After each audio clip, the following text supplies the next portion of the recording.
You gotta catch them all, at all costs, no matter what. The Pokemon franchise is a global phenomenon spanning video games, trading cards, anime, and numerous other forms of media. It's often perceived as a lighthearted and whimsical world centered on adventure, friendship, and the collection of fantastical creatures. From the vibrant landscapes of its various regions, to the enduring charm of the Pokemon themselves, Pokemon has captivated audiences of all ages for over 2 decades. However, beneath the cover of lightheartedness lies a more complex and unsettling history. We're going to talk about the dark history of Pokemon, exploring the challenges and controversies that have marked its creation, the unsettling lore elements that are woven into the Pokemon world, disturbing real-world incidents associated with Pokemon, and fan theories that turn this lighthearted world on its head. Let's get spooky.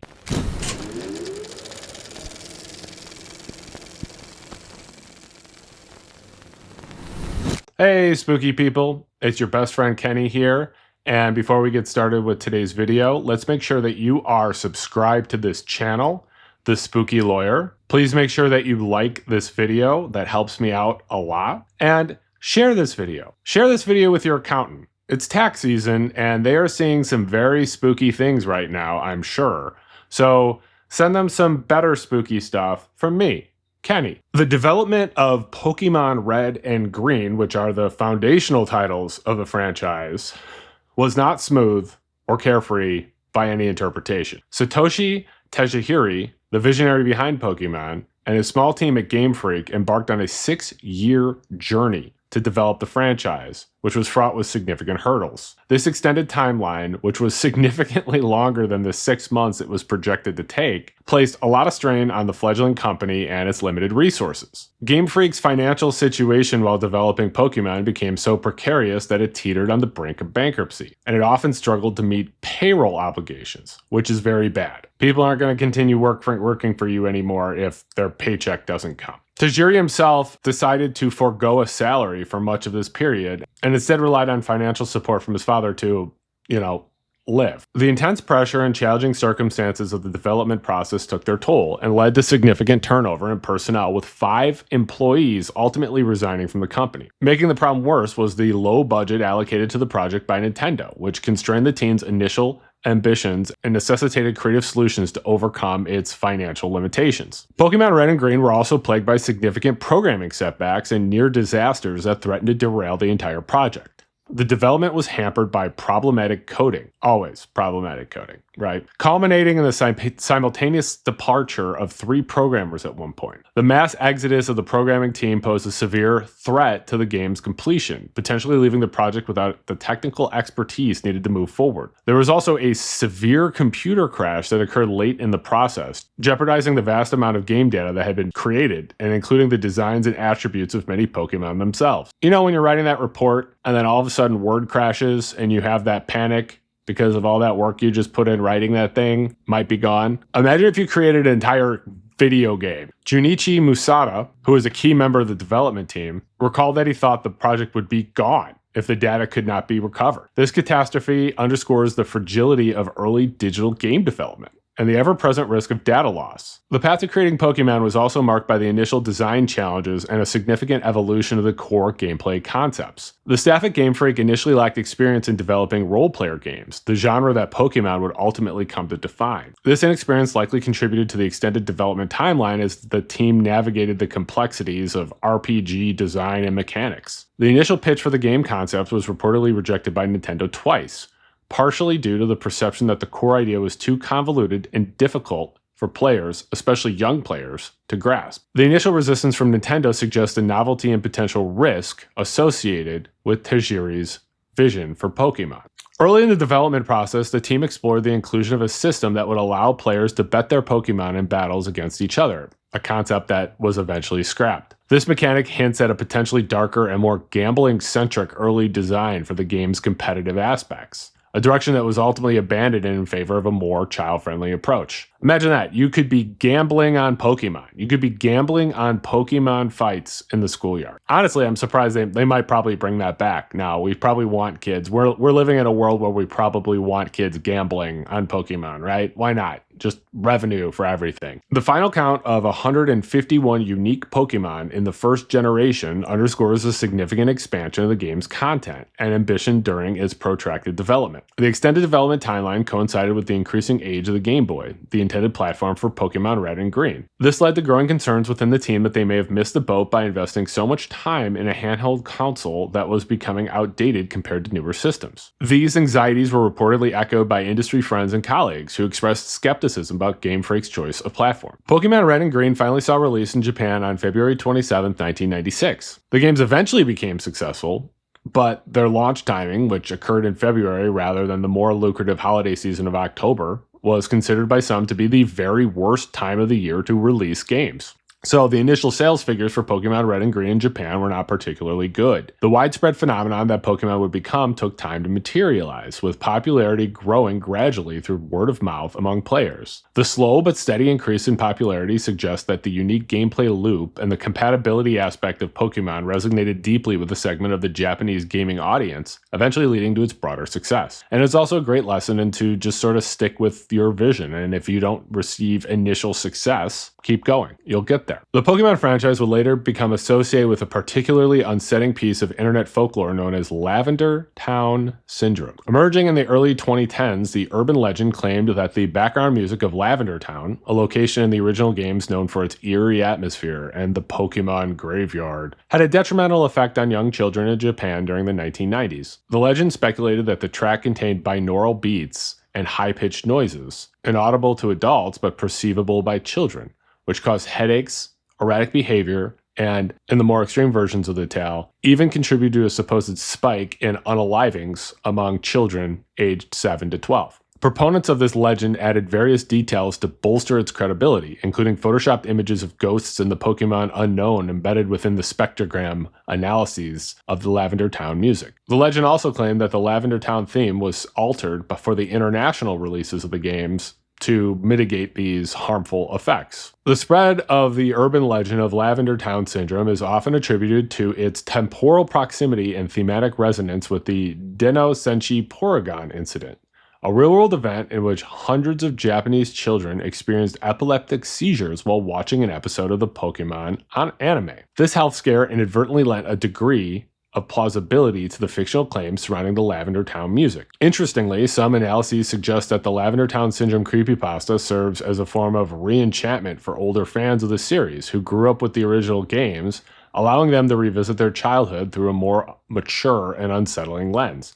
Of course, there's no better way to market yourself than some creepy stuff, right? Beyond these urban legends, the initial release of Pokemon in Japan also differed from its international debut in a significant way: the replacement of Pokemon Green with Pokemon Blue for markets outside of Japan. I'm sure some of you were wondering, I've never heard of Pokemon Green. What are you talking about? It was Pokemon Blue. Well, this is why. While this looks like an arbitrary name change, it was a strategic decision by Game Freak aimed at appealing to North American audiences by aligning the game titles with the colors of the United States flag. USA! USA! Pokemon Green never made its way to Western shores. One of the main reasons for this omission was reportedly the less refined and, by some accounts, aesthetically unappealing sprites used for the Pokemon Green version. Pokemon Blue featured enhanced and more visually appealing sprites, making it a more attractive option for the international market. Further, there were also minor content differences between the Japanese versions and the English releases, such as a change in dialogue where an old man blocking the player's path in the Viridian City mentions needing coffee in the English version, while in the Japanese version, he states he needs alcohol, implying he's passed out drunk in the middle of the road. The 6-year development of Pokemon Red and Green was not only arduous, but also gave rise to several unusual and potentially unsettling stories that offer a glimpse into the creative process and the evolution of the franchise's core concepts. For example, the initial vision of the game was surprisingly limited in scope. The early plans suggested the inclusion of only 30 different Pokemon. Could you imagine only 30 Pokemon? This limited number stands in stark contrast to the 151 Pokemon that comprised the first generation. The creative inspirations behind the Pokemon design themselves were also diverse, extending beyond Satoshi Tajiri's well-documented childhood fascination with insect collections. Early Pokemon designs, including iconic creatures like Raiden, Nidoking, and Blastoise, drew significant influence from the Keiju monsters featured in the popular Japanese science fiction television series Ultra 7. In fact, the game's original working title, Capsule Monsters, was also directly inspired by the monster-containing capsules used in Ultra 7 2. The initial gameplay mechanics also differed considerably from the final product. In the early stages of development, the concept involved players befriending and capturing Pokemon not by weakening them in battle, as is the case in the released games, but by increasing their character's charisma stat. They were going to riz these Pokemon into the Pokeballs. Ken Sugimori, the primary artist for the Pokemon franchise, also played a massive role in shaping the visual identity of the games, obviously. He revisited early monster designs that he had created for a Japanese magazine titled Micro Group Game Review in the pre-Gold and Silver era. These initial designs were conceived as independent Pokemon-esque characters, and they were later adapted and developed into the Pokemon Tyranitar and Hitmontop, demonstrating the nature of the design process and the reuse of earlier creative concepts. During the localization process for the international release of the games, there was discussion of some rather odd ideas for altering existing Pokemon designs to better suit Western audiences. One particularly bizarre suggestion involved transforming Pikachu, the beloved electric mouse, into a cat girl with breasts, a concept that did not happen, thankfully. Satoshi Tajiri's personal design philosophy played a significant role in shaping the tone of the games. Conscious of the potential impact on young players, Tajiri made the deliberate decision to have Pokemon faint rather than die upon defeat in battle. He believed that equating the concept of death with losing a game could be unhealthy with children. Beneath the seemingly cheerful world of Pokemon lies a surprising depth of lore, often revealed through the flavor text of Pokédex entries across the various generations. These entries frequently hint at tragic origins, disturbing transformations, and unsettling abilities, which are quite dark and are overlooked by a lot of players. Several Pokemon are explicitly stated or heavily implied to have origins rooted in depth and tragedy. Cubone is said to wear the skull of its deceased mother as a helmet, mourning her loss with mournful cries that echo within the skull. Phantump, a ghost-type Pokemon, is described as the spirit of a child who died lost in the forest, its cries sounding like eerie screams. Yamask, another ghost-type Pokemon, carries a golden mask that is said to have been its face when it was human, and it has been observed to cry when looking at it, longing for its former life. Honedge is said to be inhabited by a spirit of a person who was killed by the very sword that makes up its body. Bramblin is described as a soul unable to move on to the afterlife, blown about by the wind until it got tangled with dry grass and became a Pokemon. Gravard is said to be the ghost of a dog who died alone in the wild, never having interacted with a human. Frostless is the spirit of a woman who got lost and died on a snowy mountain, reborn as a Pokemon, embodying the terror and sorrow of a cold and lonely death. The game also hints at disturbing transformation and unnatural creations of Pokemon. Kadabra's entry states, "It happened one morning, a boy with extrasensory powers awoke in bed, transformed into Kadabra."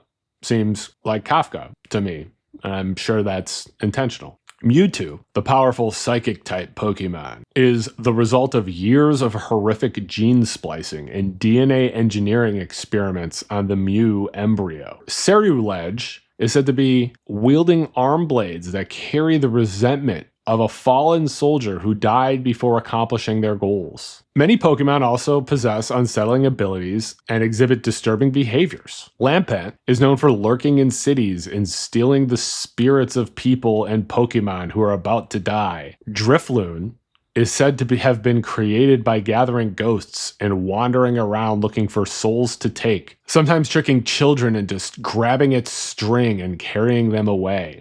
Gengar is described in its entry as wishing for a travel companion since it was once human itself, so it tries to create one by taking the lives of other humans. Mimikyu is said to have a true form so terrifying that merely seeing it caused a scholar to die from shock and a passing trainer to die painfully the very night they saw it. Absol is misunderstood as a harbinger of disaster, appearing before natural calamities as a warning, but instead being blamed for causing them. Kind of sounds like the Mothman to me. The Pokemon universe is steeped in mythology and folklore, often drawing inspiration from real-world legends and spiritual beliefs, which contribute to the unsettling aspects of the franchise. Many Pokemon designs and lore elements are rooted in Japanese folklore and spiritual iconography. For example, Mawile, whose design is based on the Japanese story of Fudakuchi Onna, a woman with a second mouth in the back of her head. Frostlass is inspired by Yuki Onna, a beautiful but deadly snow spirit. Sableye is possibly based on the Hopkinsville goblins. Golurk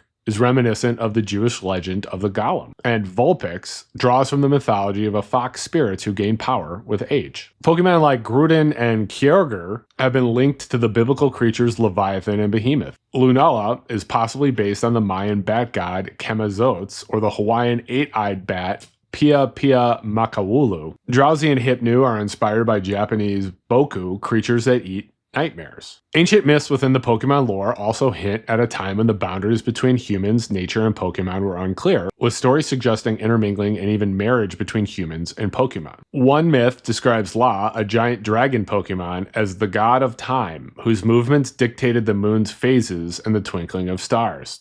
Folktales from regions like Old Hue speak of Pokemon like Usaring evolving into incredibly powerful and protective forms like Ursulina in ancient times.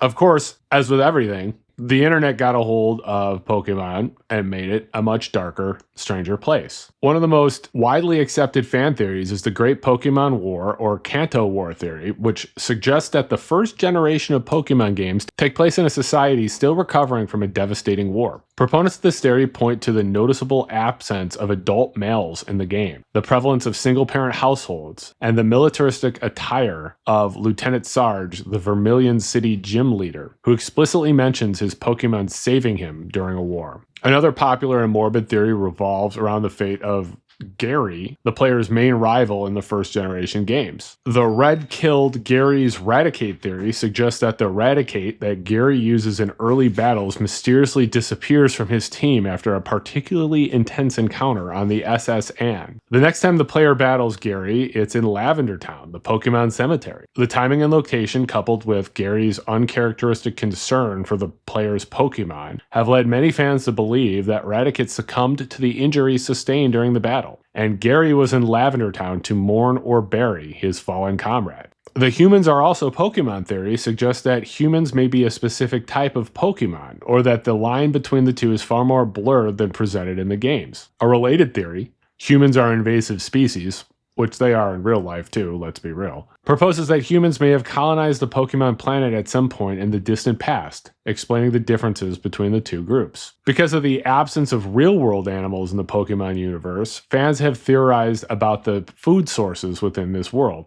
Pokemon eat Pokemon, and people eat Pokemon theories suggest that Pokemon themselves serve as sustenance for both humans and other Pokemon. Which, I mean, who wouldn't want a delicious Charizard steak? The depressing backstory of Cubone, which we discussed earlier, who wears his deceased mother's skull, has also been linked to other Pokemon through fan theories. The Cubone is an orphaned baby Kangaskhan theory, proposes that when a baby Kangaskhan loses its mother, it dons her skull and undergoes a transformation into Cubone. This theory relies on the visual similarities between Cubone's face under the skull and a baby Kangaskhan, as well as their shared habitats in some games and Cubone's ability to call Kangaskhan for help in battle. The agelessness of the protagonist of the Pokemon anime, Ash Ketchum, is the subject of darker fan interpretations. The Ash is in a coma theory suggests that after being struck by a powerful electric attack in the first episode, Ash fell into a coma and his subsequent adventures are all a dream.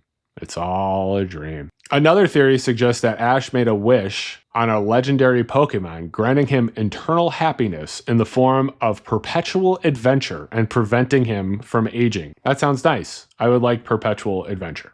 The random items that players find scattered throughout the Pokemon world have also been given a darker interpretation. The leftover items are from Dead Trainers theory, proposes that these Pokeballs, potions, and other useful items might belong to trainers who perished during their own Pokemon journeys. Now, these fan theories aren't canon, but they demonstrate the fascination with the Pokemon universe and the willingness of fans to explore its darker corners. And they add layers of complexity and intrigue to the franchise that is often perceived as a kid's game. Pokemon is immensely popular and has had a massive cultural impact. And of course, with that comes real-world controversies and criticisms. One of the earliest and most significant controversies involving Pokemon surrounded the design of the Pokemon Jynx. Following the American airing of the anime episode Holiday Hijinks in 1999, cultural critic Carol Boston Weatherford raised concerns that Jynx's appearance, with its black skin and exaggerated facial features, was a negative racial stereotype of African Americans, reminiscent of the minstrel show characters. This criticism led to significant repercussions, including the editing of Jynx's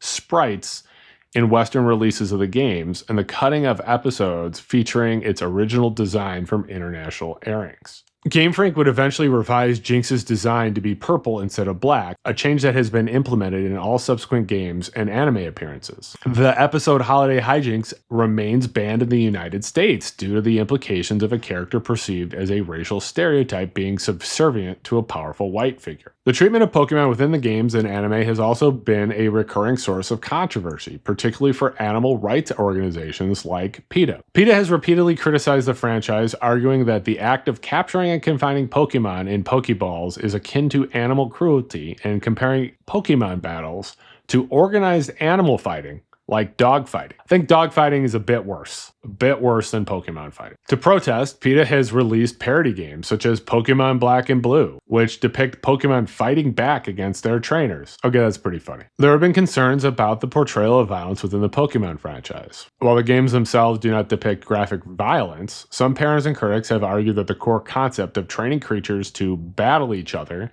encourages a view of violence as a means for solving problems. The anime adaptation has also faced scrutiny for certain scenes that were deemed too violent for its target audience, leading to their removal from international broadcast. Over the years, Pokemon has been the subject of various religious controversies. Accusations have been leveled against the franchise for allegedly promoting Satanism. I mean, what doesn't promote Satanism? With some interpretations focusing on the mythical elements and the concept of evolution. The Pokemon franchise has also faced accusations of plagiarism over the years, although these have not typically gained any widespread traction. These controversies highlight the complex relationship between the Pokemon franchise and the real world, demonstrating how a piece of popular culture can become a focal point for broader social and ethical discussions. And while some of the criticisms may be based on misinterpretations or extreme viewpoints, others have prompted meaningful changes within the franchise, depicting a degree of responsiveness to public concerns. The Pokemon franchise has also been associated with several negative incidents in the real world, demonstrating the powerful impact of the series beyond the realm of games and entertainment. One of the most significant incidents is the Pokemon Shock of 1997. During the broadcast of the 38th episode of the Pokemon anime in Japan, titled Electric Soldier Porygon,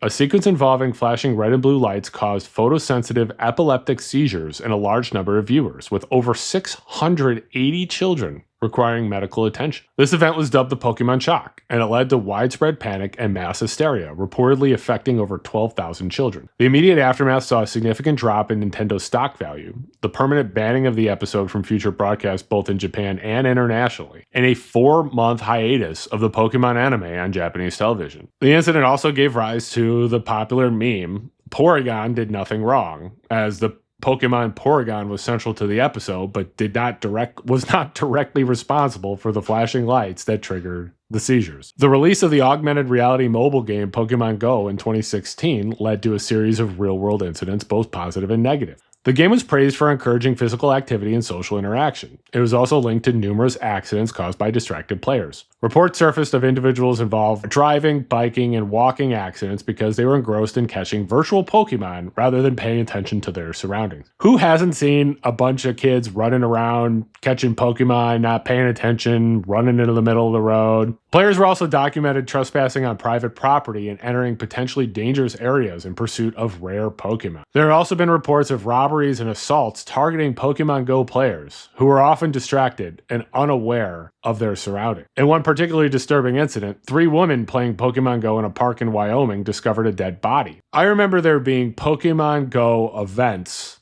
in downtown Chicago. I remember being at work and just seeing a whole bunch of people walking around the loop in Chicago playing Pokemon, and it was a very surreal experience. Funny, but surreal. Pokemon Go's popularity had broader societal impacts, with some reports suggesting a link between Pokemon Go and the increased gentrification in certain urban areas. Recently, controversies surrounding the game's monetization strategies, such as the overpriced ticketed events and the rollback of popular quality of life features implemented during the COVID-19 pandemic, led to organized player boycotts, demonstrating the power of the player community to voice their discontent and influence games. The Pokemon trading card game, which is another immensely popular aspect of the franchise, has also had real-world negative events, particularly those involving theft and violence. Back in the late 1990s, during the height of Pokemania, a surge in child crime was reported linked to the trading card game, with police in the United States even denouncing the cards as America's most dangerous hobby. Schools across the UK and the US reported incidents of bullying, intimidation, and aggressive trading among children desperate to complete their collections, leading to many schools banning the cards altogether. Those schools always ban cool stuff, right? Actually, I remember as a younger kid, I wasn't really a kid, I guess I would have been a middle schooler, and me and this kid named Ross were trading Pokemon in the bathroom. We had our Game Boys hooked up to each other, and we got caught by one of the teachers. And it was a very awkward encounter. Although I feel like there could be a lot more awkward encounters that you could get caught doing in a bathroom. The increasing value of rare Pokemon cards in the secondary market has resulted in a rise of incidents of theft and violence targeting both retailers and individual collectors. There have been physical fights breaking out between customers over Pokemon cards at places like Costco, often involving scalpers attempting to purchase large quantities of the cards for resale.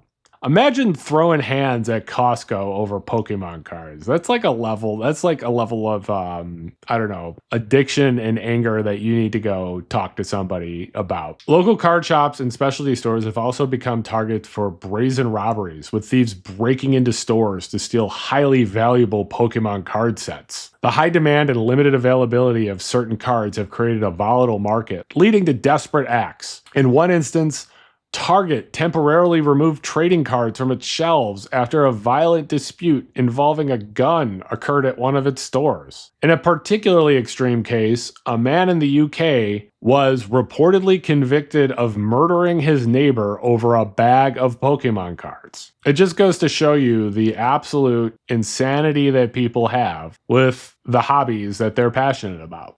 Underneath its cheery facade, the presence of darker elements to the Pokemon game, whether they've been intentionally woven into the narrative by the developers or emerging from fan interpretations and real-world events, contribute significantly to the enduring fascination with the Pokemon franchise. These aspects add depth and complexity and create a spooky landscape for people to enjoy this game, which ultimately results in the enduring appeal of the Pokemon franchise. Please make sure that you're subscribed to this channel, The Spooky Lawyer. Make sure that you like and share this video. Make sure that you are following me on Blue Sky and TikTok. My username is AKBrews. Make sure that you are following me on Twitter. My username is AKBrews there as well. If there is a spooky or disturbing story you would like me to cover, send me an email. My email address is thespookylawyer@gmail.com, or comment in the comment section. If you'd like to support the channel, there is a super thanks button in the YouTube toolbar. You can click it and make a donation to the channel. Any money that this channel makes is going to go right back into the channel to make better videos for you guys. You also support me by continuing to watch my videos. I appreciate it very much that you watch my videos. It means a lot to me. And I also ask that you all continue to stay spooky.